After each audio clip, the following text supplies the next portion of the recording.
नमस्कार दोस्तों, स्वागत है आप सभी को। और आज हम लोग क्लास को आगे कंटिन्यू करते हैं, जिसमें कि हम लोग प्राइमरी हेल्थ केयर देख रहे हैं। जो भी कैंडिडेट एएनएम जीएनएम का है, उन सारे कैंडिडेटों के लिए जो आप लोग का क्लास चलाया जा रहा है। जैसे कि अब 2 टॉपिक हम लोगों ने कुछ क्वेश्चन उसका कवर किया है, जैसे मिडवाइफरी और कम्युनिटी हेल्थ नर्सिंग। तीसरा हम लोगों का टॉपिक चल रहा है प्राइमरी हेल्थ केयर, जो कि बहुत ही ईजी टॉपिक है और बहुत ही मज़ेदार टॉपिक भी कर लीजिए और स्कोरिंग टॉपिक भी है। तो इन सब टॉपिकों से आप क्वेश्चन छोड़ नहीं सकते हैं। तो आप लोग ज़रूर इन सारे टॉपिकों को अच्छे से कवर करिए और बहुत ही एक्सप्लेनेशन के साथ हम आपको समझाते भी आ रहे हैं। इसका 2 पिछले क्लास हुए हैं। जो भी क्लास ज्वाइन किया उसको तो सारा क्लासेज मिल रहे हैं। जो अभी तक क्लास नहीं ज्वाइन किए हैं, अब आप लोग क्या चीज़ का इंतज़ार कर रहे हैं, जबकि बहाली का डेट भी अब आ गया है कि अक्टूबर में आप लोगों का आवेदन की प्रक्रिया शुरू होंगे। तो अब आप लोग जब इंतज़ार कर रहे हैं, अपना समय गंवा रहे हैं, तो आपसे कहीं ना कहीं आपकी जो नौकरी है वो दूर जा रहा है। क्योंकि जिसकी तैयारी बेहतर रहेंगे उसी को जॉब होंगे, क्योंकि कंपटीशन एग्ज़ाम है। जिसका जितना स्कोर रहेगा, जिसका जितना मार्क रहेगा, उसी को मेरिट में शामिल किया जाएगा। तो आप लोग ज़रूर इस नंबर पर कॉल करके व्हाट्सअप करके क्लास में जुड़ जाइए। डेली आपकी क्लासेस चलती है 6 से 7, और उसके बाद आपको नोट्स सारा कुछ प्रोवाइड किए जाते हैं और सारी जो आपको सारी वैसी सुविधाएं जो कि आपको सिलेक्शन दिला सके। तो हम लोग इस टॉपिक से लगभग 20 क्वेश्चन किए हैं। इससे आगे का क्वेश्चन हम लोग देखने जा रहे हैं। इसको हमने बहुत ही डिटेल्स में आपको बताते हुए आगे चले थे। कल रिवीजन भी करवाए थे पिछले 10 क्वेश्चन का, लेकिन आज हम लोग 20 क्वेश्चन से आगे का क्वेश्चन देखने जा रहे हैं। और इसमें बहुत ही शानदार तरीके से हम लोग आज का क्लासेस करेंगे, जिसमें कि जहाँ पर एक्सप्लेनेशन की ज़रूरत होंगी, आपको समझाने की ज़रूरत पड़ेंगे, वहाँ पे अच्छे से हम आपको समझाएंगे भी। तो चलिए, मेरा फर्स्ट क्वेश्चन क्या कह रहा है, कह रहा है कि श्वसन तंत्र में ऑक्सीजन का आवागमन किसके कारण होता है। श्वसन तंत्र आप लोग जानते हैं, क्योंकि पिछले 2 क्लास से तो हम लोग यही पे चर्चा कर रहे हैं, श्वसन तंत्र। तो क्या करते हैं, मतलब जब हम लोग ऑक्सीजन अंदर लेते हैं सांस के माध्यम से, तो वो आवागमन कैसे करता है। मतलब कि बॉडी में बहुत सारा पार्ट है ना, बहुत सारा, मतलब कि इतना लंबा चौड़ा आपका बॉडी रहता है, तो सभी जगह कैसे पहुंचता है। आवागमन मतलब होता है आना जाना। मतलब एक जगह से, जैसे क्या कि आपके मतलब कि हाथ में है तो वह हृदय तक कैसे जाएगा, फेफड़ा में कैसे जाएगा, तो यहाँ तक जो जाएगा तो उसी को आवागमन कहते हैं। तो वो किस कारण से करते हैं, हेमोग्लोबिन या ग्लोब्यूलिन या प्लाज्मा या बिलिरुबिन। तो किसके कारण ये मतलब आवागमन करते हैं, तो हेमोग्लोबिन के कारण। जब हम सांस लेते हैं तो उसमें हम लोग ऑक्सीजन लेते हैं, ऑक्सीजन भी लेते हैं, नाइट्रोजन, कार्बन डाइऑक्साइड, ये सब लेते हैं। कितनी मात्रा में लेते हैं ये हम पिछले क्लास में डिटेल्स में चर्चा कर चुके थे। तो जब हमारे बॉडी में ऑक्सीजन जाता है तो वो विभिन्न भागों में, विभिन्न अंगों तक पहुंचता है, और ये पहुंचाने का कार्य कौन करता है, तो ऑक्सीजन करता है। ऑक्सीजन को ब्लड में मिलाने के काम कौन करता है, हीमोग्लोबिन में, तो फेफड़ा करता है। जो कि वहाँ पर फेफड़ा में जाकर ये मतलब ऑक्सीजन ब्लड में जाकर मिलते हैं, जिससे कि ब्लड का वहाँ पर शुद्धिकरण भी होता है, और इसीलिए फेफड़ा को रक्त का शुद्धिकरण भी कहा जाता है। ठीक है, ये हम लोग जाने हुए थे। तो इसका करेक्ट आंसर आपका ऑप्शन नंबर बी हो जाएगा। नेक्स्ट है कि फेफड़ा में गैस धारण करने की क्षमता कितनी होती है। जैसे आप गैस सांस के माध्यम से गैस अंदर लिए, तो ऑक्सीजन, बहुत सारा गैस गए आपके अंदर, तो कितना मतलब कि अपने अंदर फेफड़ा रख सकता है। तो वो कितना रखता है, तो 5 लीटर तक की उसकी कैपेसिटी है, क्षमता है। 5 लीटर तक वो अपने अंदर रख सकता है। और फेफड़ा में ही ब्लड में जाकर ऑक्सीजन मिलता है, या कह लीजिए वहीं पर जाकर क्या होता है, रक्त का शुद्धिकरण भी फेफड़ा में ही होता है। इसलिए मतलब कि जब व्यक्ति सांस मर जाते हैं, तो जब सांस नहीं लेते हैं तो उसमें ऑक्सीजन जो हमारे बॉडी में जाते हैं वो ग्लूकोज को तोड़ता नहीं है। क्योंकि ऑक्सीजन जब हम सांस लेते हैं तो वही ग्लूकोज को तोड़ते हैं, कार्बन डाइऑक्साइड, CO2 और कैलोरी, जो 666 कैलोरी का फॉर्मेशन करता है ऊर्जा का, वही ऊर्जा हमारे शरीर में टेम्परेचर के फॉर्मेशन करते हैं। मतलब शरीर में तापमान बना रहता है। जब आप देखते होंगे, जब कोई व्यक्ति की मृत्यु होती है तो उसकी शरीर ठंडा पड़ जाता है, यही रीज़न होता है। क्योंकि शरीर के अंदर ऑक्सीजन नहीं जाता है, वो ग्लूकोज को तोड़ता नहीं है, ना ही उससे ऊष्मा का फॉर्मेशन होता है। तो इसका करेक्ट आंसर आपका ऑप्शन नंबर डी हो जाएगा। इतनी डिटेल्स में आपको कोई नहीं बताएगा। और इस डिटेल्स में बताने का भी रीज़न है क्योंकि बीटीएससी एएनएम में बहुत सारा कैंडिडेटों को क्वेश्चन छूटा था, क्योंकि वो सब अब जब हमारे पास क्लास ज्वाइन कर रहे हैं, क्योंकि इससे पहले और भी जगह पढ़ते थे, तो अब जब मेरे पास ज्वाइन कर रहे हैं तो सबका यही क्यूरी रहता है कि सर बीटीएससी में क्वेश्चन हमको मतलब बना नहीं पाए थे। तो उसका वही रीज़न था कि एक क्वेश्चन को दूसरे तरीके से पूछा गया था, इसलिए हम वहाँ पर एक्सप्लेन कर देते हैं हर एक क्वेश्चन में, ताकि आपको किसी भी तरीके से क्वेश्चन घुमा के पूछे तो आप आंसर करके आए, आप अपने एग्ज़ाम में उसको बना कर आए और निश्चित रूप से इससे आपका सिलेक्शन होंगे। और इन सब टॉपिक को जैसे हम आपको क्लास में सारे कुछ बताते हैं, उसको एक बार वीडियो से पढ़िए या हम आपको पीडीएफ दिए हैं उस पीडीएफ से पढ़िए, निश्चित रूप से आपको आने लगेगा। फिर जब एग्ज़ाम नज़दीक आएगा तो उस टाइम हम एक बार आपको रिवाइज भी करवाएंगे। हालांकि निम्न में से शोषण वर्णक कौन सा है? शोषण का वर्णक कौन सा अंग है?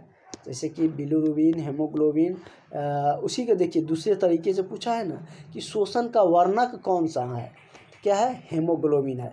यही इससे पहले का क्वेश्चन हमको क्या था कि मतलब कि ऑक्सीजन जब हमारे शरीर में जाता है तो उसको आवागमन किसके माध्यम से होता था? हेमोग्लोबिन के माध्यम से। तो यही सब तरीका है, इन सब चीज़ को समझिए।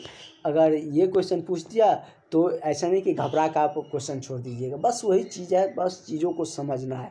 इसलिए जब कोई चीज़ हम आपको एक्सप्लेन करके बताते हैं उसको ध्यान से समझिए, क्योंकि हो सकता है उसी से रिलेट करके आपके एग्ज़ाम में क्वेश्चन आ जाए। तो वो आप स्टोरी टाइप में जो बताते हैं ना वो आपको ज़्यादा दिनों तक याद रहेंगे। एग्ज़ाम हॉल में भी आप कैसे भी कितने भी प्रेशर में रहिएगा तो जो स्टोरी टाइप में बताए रहेंगे वो कभी नहीं भूलिएगा, उससे आप आंसर तक पहुंच सकते हैं। थोड़ा सा दिमाग लगाइएगा तो आप आंसर तक पहुंच जाइएगा। अगर कोई क्वेश्चन आपको लग रहा है कि हम नहीं पढ़े हैं, अलग से आ गया है, तो वो उस क्वेश्चन के लिए बात करते हैं। और मेजर क्वेश्चन तो आपको नोट्स से ही मिल जाएंगे, जो आप सबको नोट्स दिया जा रहा है हर एक टॉपिक वाइज। तो जिस भी टॉपिक से आएंगे क्वेश्चन वो इसी नोट्स से आपको मिलने जा रहे हैं। तो बेहिचक आप लोग उसी को मतलब कि रट जाइए समझ, और हम समझाने के लिए तो आपको क्लास ले ही रहे हैं। और जो अभी तक क्लास नहीं ज्वाइन किए हैं उसे फिर से एक बार कह रहे हैं कि आप लोग ज़रूर क्लास ज्वाइन कर लीजिएगा। और इस नंबर पर आप लोग व्हाट्सअप करके भी क्लास ज्वाइन कर सकते हैं। ऐसा नहीं कि कॉल करिएगा तभी क्लास ज्वाइन होगा, व्हाट्सअप करके भी आप लोग इस नंबर से जुड़कर क्लास ज्वाइन कर सकते हैं। इसमें सिर्फ क्लास ही नहीं, आपको नई वैकेंसी जो भी आते हैं एएनएम जीएनएम का सारे इन्फॉर्मेशन आपको मिलते रहते हैं। जैसे झारखंड वाला आया था उसकी भी डिटेल्स बताए थे। उसके बाद बिहार में ही मुजफ्फरपुर में आया था संविदा पर, वो भी बताए थे। फिर ये बहाली आ रहे हैं 15,000, इसकी जानकारी दी। राजस्थान वाला है, ये सब सारी जानकारी आपको ग्रुप में मिलते रहते हैं। इससे आपको एक भी वैकेंसी मिस भी नहीं होगा, कहीं ना कहीं किसी न किसी वैकेंसी में आप सेटल हो जाइएगा। ऐसा नहीं कि जो 15,000 आएगा तो उसी में सबका हो जाएगा, क्योंकि उसमें तो 15,000 का ही होना। तो फिर दूसरे वैकेंसी अगर तैयारी आपका है तो 12,000 फिर आने वाला उसमें होगा, फिर पीएमसीएच में आएंगे उसमें होगा। कहीं ना कहीं तो सेटल होइएगा अगर आपका तैयारी रहेगा तो। लेकिन जब तैयारी ही नहीं रहेगा तब तो कहीं होगा नहीं, सिर्फ आप एग्ज़ाम देने जाइएगा फिर आके बैठ जाइएगा। अगला कह रहा है कि शोषण गति से संबंधित कौन सा कथन गलत है?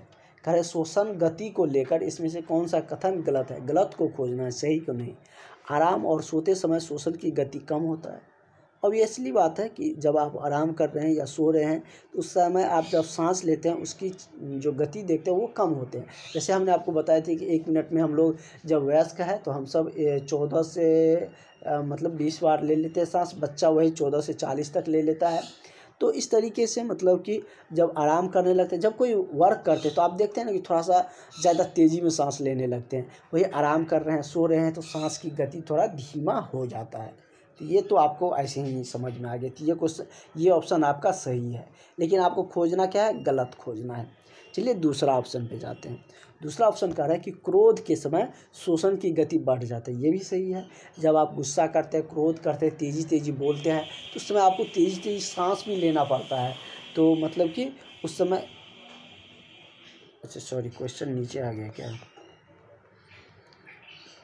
कितने नंबर पे थे? 22 पे हम लोग थे ना, ये नीचे कैसे आ गया? आ गया, ये क्वेश्चन था। तो क्रोध के समय क्या होगा कि आपकी शोषण की जो गति है वो तो ऑब्वियसली मतलब कि शोषण लेने की जो समय मतलब उस समय अवधि में जो आप शोषण लीजिएगा उसकी गति तेज होंगे ही होंगे। व्यायाम के समय शोषण की गति सामान्य रहती है, ये भी गलत, ये तो गलत है। क्योंकि आप व्यायाम कर रहे हैं, एक्सरसाइज कर रहे हैं, आप फिजिकली वर्क कर रहे हैं, तो उस समय भी आपको ज़्यादा शोषण की आवश्यकता होंगे। जैसे आप नॉर्मली आप कहीं मतलब बैठे हैं, कुछ कर रहे हैं, नॉर्मल रह रहे हैं, उसके अपेक्षा में जब आप व्यायाम करते हैं तो उस समय में शोषण की गति समान नहीं रहेंगी। उस समय तेज़ी से आपको शोषण की गति लेना पड़ेगा और सांस की ज़रूरत पड़ेंगे आपको। तो ये आपका गलत है, ये ऑप्शन ही आपका गलत है। तो यही आपको खोजना था कि इसमें से कौन सा गलत है। तो अब कैसे भी क्वेश्चन पूछेगा, सही गलत आप उसको बना दीजिएगा। ऐसे हम आपको तैयारी करवा रहे हैं, इस तरीके से हम आपको बताते जा रहे हैं। और ऐसे एक्सप्लेनेशन के साथ अब आपको यूट्यूब पे कोई ऐसा एक्सप्लेन करके आप लोगों के कोर्स का नहीं पढ़ाएगा, जिस तरीके से हम आपको इतना क्लियरेंस से पढ़ा रहे हैं, चीज़ों को समझा रहे हैं। इसलिए अब आप लोग एक भी क्लास मिस किए बिना क्लास को ज्वाइन कर लीजिए और आगे की जो क्लासेज है सारे इन्फॉर्मेशन भी आपको मिलते रहेंगे। तो इसका करेक्ट आंसर आपका ऑप्शन नंबर सी हो जाएगा। नेक्स्ट है कि ज्वारीय आयतन क्या है। ज्वारीय आयतन के बारे में हम लोग जानते हैं।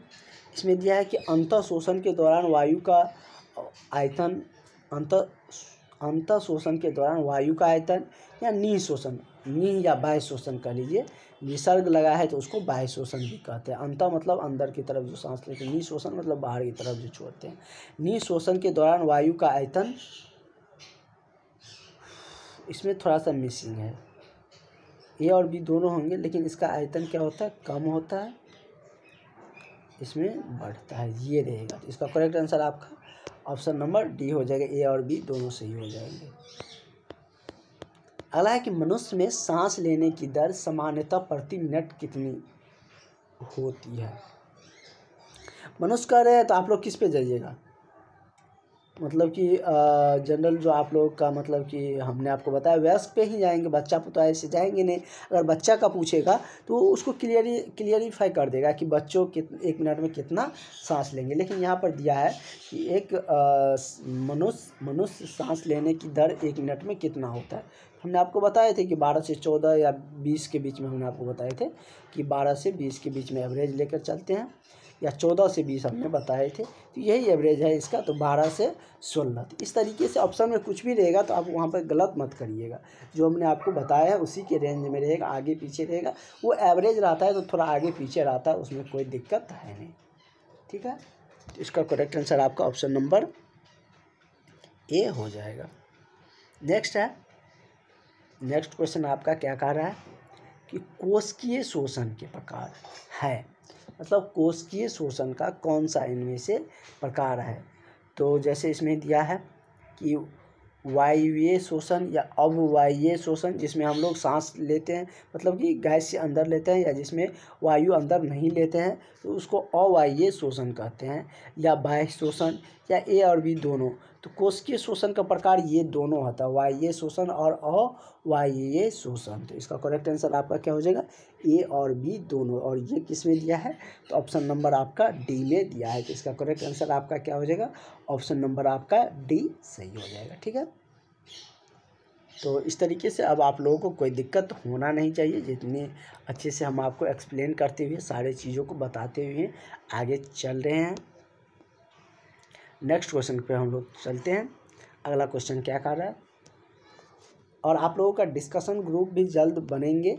इसके लिए जो हमने आपको टास्क दिए थे, आप लोगों को क्या टास्क मिला था कि जो भी कैंडिडेट ग्रुप में ऐड होगी अपने 2 फ्रेंड, क्योंकि जब आप डिस्कस करते रहिएगा ना तो उस डिस्कशन में आपका अपना फ्रेंड रहेंगे तो अच्छा रहेगा। नहीं तो अगर किसी के साथ हम आपको ऐड कर देंगे तो उसका मतलब कि दिक्कतें हम ही को होंगे, क्योंकि हमने पिछले जब से सेशन चला रहे थे उसमें ये हुआ था। इसलिए हम इस बार ऐसा नहीं करेंगे, आप ही का फ्रेंड रहेगा उसमें।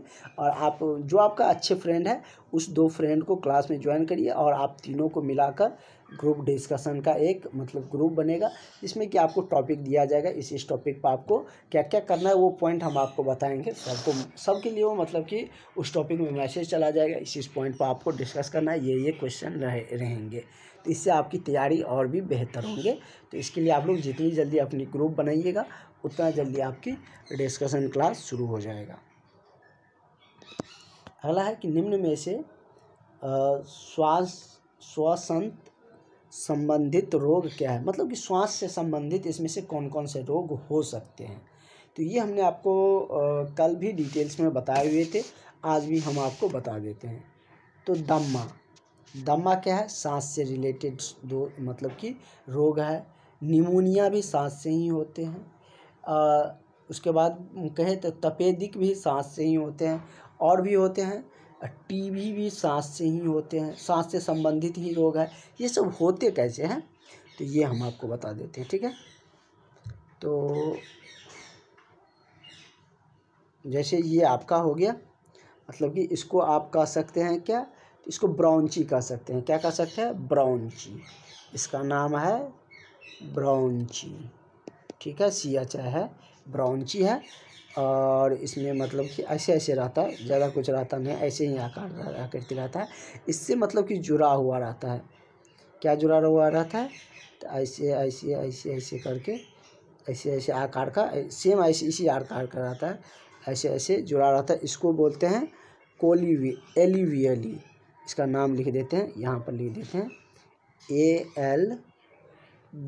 ALVEOL, एल्वियोली बोलते हैं इसको। ये मतलब कि ब्रांची से जुड़ा रहता है। और इसमें होता क्या है कि यदि इसमें छिद्र हो गया, इसमें यदि छिद्र हो गया, सांस से संबंधित है।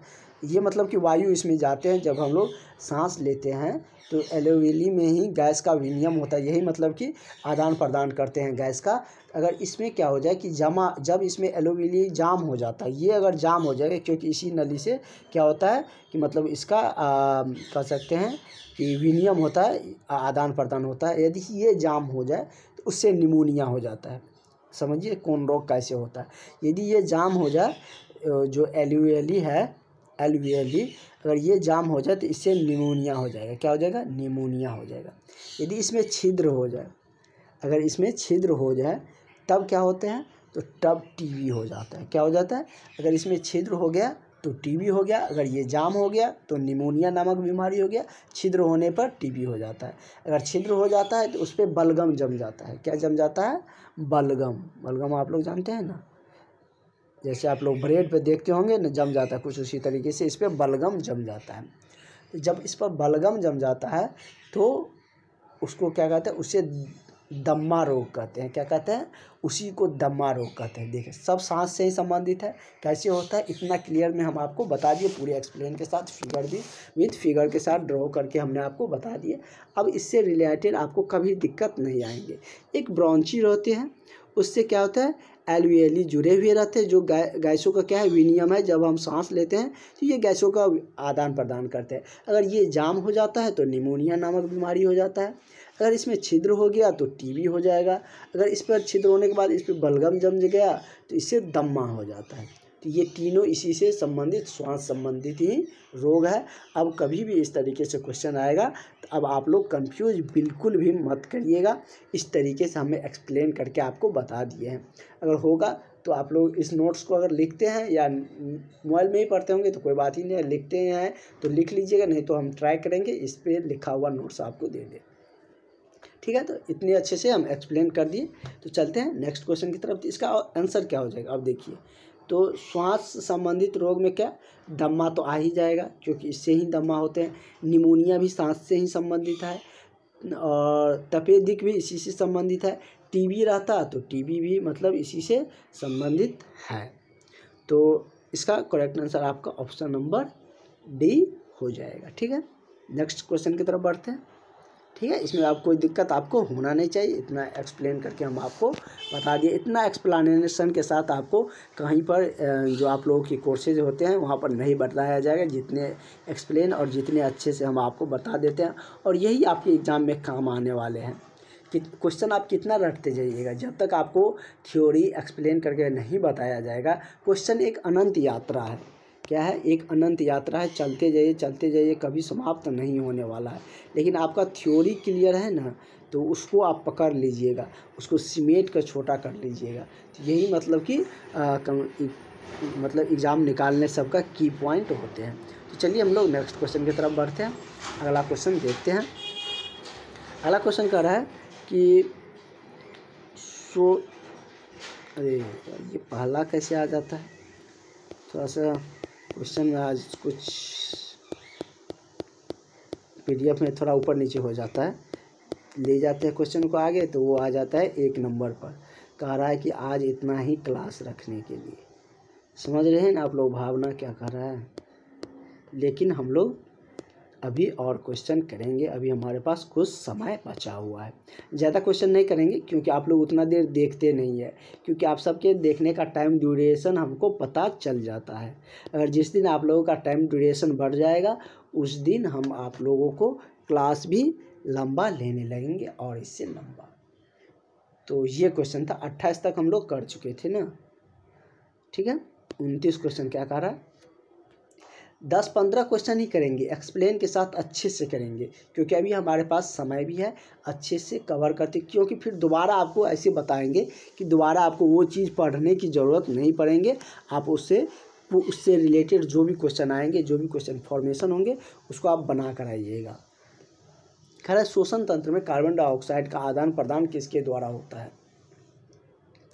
तो श्वसन तंत्र में कार्बन डाइऑक्साइड का कार्य है। तो कार्बन डाइऑक्साइड के बारे में, जैसे श्वसन तंत्र में क्या कार्बन डाइऑक्साइड, ऑक्सीजन, नाइट्रोजन ये सब अंदर जाते हैं। श्वसन में ये कार्बन डाइऑक्साइड कितने मात्रा में 0.03% में लेते हैं, छोड़ते हैं कितने मात्रा में, तो 4%। तो इसका आदान प्रदान किसके फॉर्म में होता है, किसके द्वारा होता है, तो बाइकार्बोनेट द्वारा, हेमोग्लोबिन के द्वारा, प्लाज्मा द्वारा, या इनमें से सभी। तो ये तीनों इसका मतलब कि क्या है, आदान प्रदान का जरिया है। तो इसका भी करेक्ट आंसर आपका ऑप्शन नंबर डी हो जाएगा, ठीक है। जब भी आपको ऑल ऑफ दीज वाला आंसर दिखे और उसमें लगे कि आपका 2 ऑप्शन आपको पकड़ है, 2 ऑप्शन सही हो रहा है, तो आप ऑल ऑफ दीज मार दीजिएगा। और जब 2 ऑप्शन सही हो रहा है तो तीसरा ऑलरेडी सही हो जाएगा, ठीक है। नेक्स्ट क्वेश्चन हम लोग देखते हैं और आज का लास्ट क्वेश्चन हम लोगों का यही रहेगा। सांस को छोड़ते समय गैस का प्रतिशत क्या होता है। चलिए हम लोग जानते हैं। सांस के छोड़ते समय हमने आपको बताए थे, सांस लेते समय गैस का क्या प्रतिशत रहता है, दोनों को एक्सप्लेन कर लेते हैं। यहाँ पे हम लोग देखते हैं सांस लेते समय, यहाँ पे हम लोग देखते हैं सांस को छोड़ते समय। तो ऑक्सीजन कितना लेते हैं, तो ऑक्सीजन हम लोग 21% लेते हैं। 21% भी है तो सही है, ठीक है। अगर 16% भी, इसमें 16% लिया है इसलिए, लेकिन 21 ही आप लोग मान कर चलिए, इसको करेक्ट होगा तो कर लीजिएगा। जनरली आपको 21 ही आएंगे, ठीक ना। 21% आपको ऑक्सीजन हो गया। CO2 हमने आपको बताए थे, लेते समय हम लोग 0.03% लेंगे। और नाइट्रोजन N2 78%, कितना 78%। 1 मिनट रुक जाइए, कितना लेते हैं, तो नाइट्रोजन हम लोग 78% लेते हैं, ठीक है। वही छोड़ते समय कुछ हम लोग क्या करते हैं, चापलूसी कर लेते हैं, या कहिए कुछ बेईमानी कर लेते हैं। जितना लेते हैं अंदर, छोड़ते समय करते हैं उतना ही, लेकिन जो हमारे लिए ज़रूरत है उसको रख लेते हैं, जो नहीं ज़रूरत है उसको मिलावट करके भेज देते हैं। जैसे क्या मतलब कि आपको दूध बेचना रहता है, तो अगर आपको कुछ पीना है तो दूध उसमें से निकाल के पानी मिक्स करके सेल कर दिए। तो उसी तरीके से हमारा बॉडी भी काम करता है। थोड़ा सा क्या करते हैं, इसमें से कुछ जो हमारे बॉडी के लिए आवश्यक है उसको रख लेते हैं, लेकिन जितना लिए थे उतना रिलीज भी कर देते हैं। तो वायुमंडल ने कहा था आप भी नाराज़ मत होइए, क्योंकि हम जितना आपसे लिए थे उतना हम आपको दे भी रहे हैं। तो क्या करते हैं, ये लेते समय ऑक्सीजन रख लेता है। ऑक्सीजन को कितना रख लेता है, तो मतलब कि ये छोड़ता है मात्र 17%, 16 या 17% के आसपास में, ठीक दिया हुआ है ऑप्शन में आपको। छोड़ते समय 16 से 17% ही छोड़ता है। लिया था कितना 21%, लेकिन 4% ये रख लेता है। 17% के ही अप्रॉक्स मानिए, 16 या 17% के आसपास में ये छोड़ता है। और CO2 क्या करता है, तो CO2 लिए थे 0.03%, और यहाँ पर जो 4% रखे थे, अब इस कार्बन डाइऑक्साइड 4% छोड़ दिए कि हम ऑक्सीजन रख लेते हैं, उसके बदले हम आपको कार्बन डाइऑक्साइड 4% दे रहे हैं। नाइट्रोजन जितना लिए थे उतना छोड़ देते हैं। 78% लिए थे, 78% छोड़ देते हैं। तो देखिए आप क्वेश्चन में ऑप्शन मिलाइए। कह रहा है कि सांस छोड़ते समय गैसों का प्रतिशत कितना होता है। कार्बन डाइऑक्साइड 4% छोड़ते हैं, सही है। नाइट्रोजन 78% छोड़ते हैं, नाइट्रोजन में कोई बदलाव नहीं होता है। कल के एक क्वेश्चन में था कि मतलब कि शोषण की प्रक्रिया के दौरान कौन सा गैसों में परिवर्तन नहीं होता है, ये अगर आपसे पूछे तो नाइट्रोजन होगा, क्योंकि नाइट्रोजन हम जितना लेते हैं 78% उतना ही नाइट्रोजन हम लोग छोड़ते भी हैं, तो ये भी सही है। ऑक्सीजन 16 से 17% ही छोड़ते हैं, लेते हैं 21%, तो ये भी आपका सही है। तो इसका करेक्ट आंसर आपका क्या हो जाएगा, ऑप्शन नंबर डी हो जाएगा। तो इतना एक्सप्लेन करके सारे क्वेश्चन में हम आपको एक्सप्लेनेशन बताए। अब इससे रिलेटेड आपको कभी कोई दिक्कत नहीं होनी चाहिए, इतने एक्सप्लेन करके हम आपको क्लास में बताते हुए चल रहे हैं, और पूरा क्लास देखिएगा ज़रूर, जिससे कि आपको बेनिफिट हो सके और आप लोग एग्ज़ाम इस बार ज़रूर निकाल कर जो खुशखबरी है वो हमें दे दीजिएगा। तो चलिए हम लोग मिलते हैं नेक्स्ट क्लास में। जो अभी तक क्लास नहीं ज्वाइन किया है वो सारे एएनएम सिस्टर से रिक्वेस्ट है कि आप लोग ज़रूर क्लास ज्वाइन कर लीजिए, वीडियो को भी शेयर कर दीजिएगा।